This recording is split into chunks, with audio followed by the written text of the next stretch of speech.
अब बात कर लेते हैं एक और खिलाड़ी की अनूप, और वो खिलाड़ी भी जिस तरह से उसने शुरू किया इस सीजन को, और फिर जो पिछले 5 मैच में उसके साथ हुआ है, वो मतलब ऐसा लग रहा है जैसे कि आप बहुत अच्छी सी एक रेस दौड़ रहे थे और अचानक या तो आपका पैर मुड़ गया या आप हुआ क्या, मतलब समझ में नहीं आ रहा है। लेकिन 5 मैच में पिछले केएल राहुल ने सिर्फ 101 रन बनाए हैं। कितनी बड़ी चिंता की बात है उनकी टीम के लिए, और इसका असर दिख भी रहा है टीम के परफॉर्मेंस पे। बहुत बड़ी चिंता की बात है, लेकिन जिस तरह से वो सिंगल डिजिट स्कोर पे आउट हो रहे हैं और जितना उनका मतलब बहुत ज्यादा गेंद, लगभग डबल गेंदें ले रहे हैं वो, जो सिंगल डिजिट पे आउट होते हुए भी।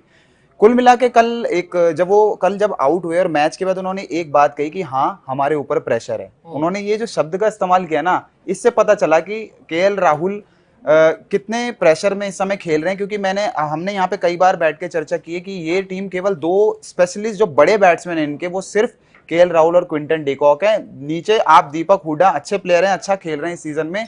कृणाल पांड्या पे आप उतना विश्वास नहीं कर सकते, बडोनी का पहला सीजन है। तो कुल मिला के देखा जाए तो आप मार्कस स्टोइनिस फॉर्म में नहीं है। कुल मिला के देखा जाए तो केएल राहुल पे ये दबाव है कि वो बस क्रीज पे रहें किसी तरह, वो रन बनाने को नहीं देख रहे हैं शुरुआत के 6 ओवर में। तो अगर कोई ओपनर या कोई जो मतलब आप कहते हैं कि जो एग्रेसिव प्लेयर होता है, जो रन बनाने को देखता है, अगर वो उस तरह से नहीं खेलेगा, जैसे हमने हमेशा केएल राहुल को देखा है कि वो अपने शॉट्स खेलते हैं, अच्छी बॉल को रिस्पेक्ट करते हैं, और जो लगता है कि जो मारने वाला गेंद है उनको वो मारते ही मारते हैं। लेकिन इस बार ऐसा नहीं हो रहा है, और पिछले 5 इनिंग में तो मतलब बहुत निराश हूं मैं। और मैंने आज तक कभी केएल राहुल को ऐसे नहीं देखा, या तो वो बहुत अच्छा परफॉर्म करते हैं या फिर वो मतलब खराब ही परफॉर्म करते हैं। लेकिन यहाँ पे इस सीजन सही में यार 2 शतक उन्होंने लगाए हैं, और उसके बाद उनके 3-0 हैं, और फिर पिछले 5 पारियों में से 3 में जो उनके सिंगल डिजिट है। तो ये सच में मतलब प्रेशर ही है आई गेस।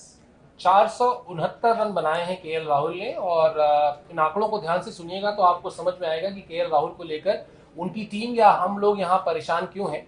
क्योंकि 469 रन उन्होंने बनाए हैं। इस सीजन में सबसे ज्यादा रन बनाने वाले बल्लेबाजों की फेहरिस्त में वो दूसरे नंबर पर है। यानी कोई ये नहीं कह रहा है कि वो आउट ऑफ फॉर्म हो गए, वो शुरू में बहुत अच्छी फॉर्म में थे, लेकिन अभी कुछ गड़बड़ हुई है। इस 469 रन में से पिछले जो 5 मैच हैं उसमें उन्होंने सिर्फ 101 रन बनाए हैं, यानी बाकी के मैचेस में उन्होंने 368 रन बनाए हैं। अब 8 मैच में 368 रन और 5 मैच में सिर्फ 101 रन, वो भी तब जब इस 101 रन में भी एक पारी 77 रन की है। अगर उस 77 रन की पारी को आप हटा देंगे तो एक मैच में उन्होंने राजस्थान रॉयल्स के खिलाफ 10 रन बनाया, गुजरात टाइटंस के खिलाफ 8 रन बनाया, केकेआर के खिलाफ वो खाता भी नहीं खोल पाए, और पंजाब किंग्स के खिलाफ उन्होंने 6 रन बनाए। यानी अगर 5 मैच को भी थोड़ा और कंफाइन कर लें तो 3 मैच में उनके जो लास्ट है वो सिर्फ 28 रन है। क्या यही वो आंकड़े हैं सुमन जो थोड़ा सा लखनऊ के फैंस को डरा रहे हैं? कहीं ऐसा ना हो कि बहुत अच्छा खेलते आए, बहुत अच्छा खेलते आए, लेकिन टॉप 4 में पहुंचने से भी चूक गए, क्योंकि अगर 16 पे ही रह गए तो मामला इतना आसान नहीं रहने वाला। नीचे से टीमें ऐसी हैं जो 16 पॉइंट्स अभी बना सकते हैं। कहीं ना कहीं लखनऊ सुपर जायंट्स का ये दिक्कत रहा है। हमने इस बारे में पहले भी चर्चा की है कि over dependence on KL Rahul जो हो रहा है वो टीम के लिए एक अच्छी बात नहीं है, अच्छी खबर नहीं है। तो कहीं ना कहीं 3 खिलाड़ी जो है, 2 या 3 खिलाड़ी को जबरदस्त फॉर्म में रहना बहुत जरूरी है। और केएल राहुल का फॉर्म में जाना, फॉर्म से हट जाना, और जिस तरह से ये तो प्रेशर दिख रहा है। अब हम कैप्टनशिप की प्रेशर की बात करें या उनका खुद का फॉर्म की बात करें, कहीं ना कहीं असर टीम पे जरूर पड़ रही है। और एक टाइम पे लखनऊ सुपर जायंट्स नंबर 1 पे थी, बिल्कुल, अब नंबर 3 पे है, और अभी भी वो क्वालिफाई नहीं कर पाई है। और हो सकता है कि जबकि उनका जो नेट रन रेट है वो थोड़ा ऊपर है, 2.62 है, जो शायद उनको फायदा देगी। अगर वो 16 पे भी रुक गए तो भी शायद क्वालिफाई हो सकती है। मेरे हिसाब से शायद क्वालिफाई हो जाएगी। जो रियलिस्टिक चांसेस है उसके बलबूते पे मैं ये कह सकता हूँ कि शायद हो जाएगी, राजस्थान रॉयल्स भी हो जाएगी और लखनऊ सुपर जायंट्स भी हो जाएगी। लेकिन अगर वो तीसरे या चौथे नंबर पे क्वालिफाई करते हैं तो उनको खेलना पड़ेगा एलिमिनेटर। पूरे सीजन आप नंबर 1 या नंबर 2 में रहे और उसके बाद आप खेलते हो एलिमिनेटर, और उसमें भी अगर आप उसी तरह से परफॉर्म करते गए और कहीं ना कहीं ये जो नर्वसनेस के जो लक्षण है, ये कहाँ मतलब जो एक टाइम पे होता है कि राइट टाइम पे आप पीक कर जाना, यू मस्ट पीक, मतलब टाइम योर पीक, ये कहा जाता है। यहाँ पे आप अपना टाइम कर रहे हैं आपका स्लाइड को। जब जरूरत है कि आप और ज्यादा अच्छा खेलें और ज्यादा लीड फ्रॉम द फ्रंट करें, वहां पे आप जो नीचे चले गए, तो वो कहीं ना कहीं दबाव जो है ऋषभ पंत में है, ये दबाव जो है हर खिलाड़ी पे दिख रहा है। श्रेयस अय्यर पे है, ये दबाव केकेआर के साथ भी दिख रहा है जो दबाव है, तो खुद को खेलना तो अच्छा पड़ेगा ही पड़ेगा, टीम को भी साथ में लेके चलना पड़ेगा। वहां पे थोड़ा मुझे लग रहा है ये ना हाथ से थोड़ा फिसलती जा रही है। क्वालिफाई जरूर कर जाएंगे, लेकिन मुझे जो खतरा नजर आ रहा है वो है कि शायद वो प्लेऑफ्स में जो एलिमिनेटर होगा वहां ना हार जाए, क्योंकि लखनऊ सुपर जायंट्स बहुत लोगों की फेवरेट रही है। जिस तरह से टीम ने खेली है इस बार बहुत लोगों की फेवरेट रही है कि शायद कप ले जाए, लेकिन केएल राहुल का मेरे हिसाब से इस वक्त वापस आना बहुत जरूरी है टीम के लिए।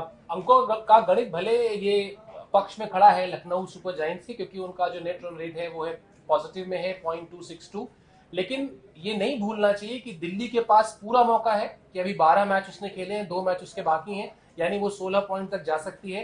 पंजाब के पास पूरा मौका है, 2 मैच अभी उसके भी बाकी हैं, वो भी 16 पॉइंट तक जा सकती है। और पिछले कुछ मैचों में जो आप ट्रेंड देखेंगे, 52 रन से जीत मिली है, 11 गेंद पहले जीत मिली है, 62 रन से जीत मिली है, 4-4, 5-5 ओवर पहले मैच फिनिश हुए हैं। तो वो नेट रन रेट का जो एक अभी आपके पास एक फायदे की चीज है, वो ऐसा नहीं है कि वो आप ही के साथ है, वो बाकी टीमें भी वहां तक पहुंच सकती हैं। अभी आपने अनूप एक बात कही कि केएल राहुल ने कहा कि टीम दबाव में है, उन पर दबाव है। क्या ये जो पॉइंट टेबल में बाकी नीचे से आने वाली टीमें हैं उनका दबाव अब नहीं होगा? और क्या आप अभी ये कहने की स्थिति में हैं कि नहीं 100% लखनऊ सुपर जायंट्स जा रही है उसमें? नहीं, लखनऊ सुपर जायंट्स मुझे ऐसा लगता है कि बिल्कुल जा रही है, क्योंकि दिल्ली और पंजाब के पास ही है 16 अंकों का पहुंचने का, और दोनों आज खेलने वाले हैं, तो दोनों में से कोई एक ही 16 ला पाएगी, है ना। तो आरसीबी का खतरा है यहाँ पे कि लखनऊ तीसरे पे लेगी, लेकिन जिस तरह से सर ने कहा कि इसको कम से कम नंबर 2 पे तो होना ही चाहिए, इनको 2 मौके मिलने चाहिए। अगर ये एक मैच हारते भी हैं तो उनके बाद इनको एक और मौका मिलना चाहिए, क्योंकि आईपीएल आपने शुरुआत से लगातार काफी अच्छा क्रिकेट खेला है, लेकिन अब आप नीचे जा रहे हैं लगातार। कुल मिला के केएल राहुल थोड़ा सा गलती ये कर रहे हैं, गौतम गंभीर और केएल राहुल मिलके एक गलती जो ये कर रहे हैं, मुझे लगता है कि मार्कस स्टोइनिस को बहुत नीचे भेज रहे हैं। जो गलती आरसीबी कर रही है ना दिनेश कार्तिक के साथ, जब आपका इतना अच्छा इन्फॉर्म बैट्समैन है तो 10 ओवर के बाद भेजो ना उनको, 15 ओवर के बाद भेजने का क्या मतलब है अगर अच्छी फॉर्म में है तो। मार्कस स्टोइनिस ने कल अच्छे ठीक ठाक हिट करे, वो अच्छी बैटिंग कर सकते हैं, लेकिन आप उनको थोड़ा आगे भेजिए, आप उनको कुणाल पांड्या से ऊपर भेजिए। वो फिनिशर ऐसे फिनिशर नहीं है, वो थोड़ा टाइम लेंगे, और वो ऑस्ट्रेलियन है, वो उनको यहाँ की पिच पे थोड़ा सेट होने में हमेशा 10-15 बॉल लगेंगी, है ना। तो कुल मिला के मुझे लगता है कि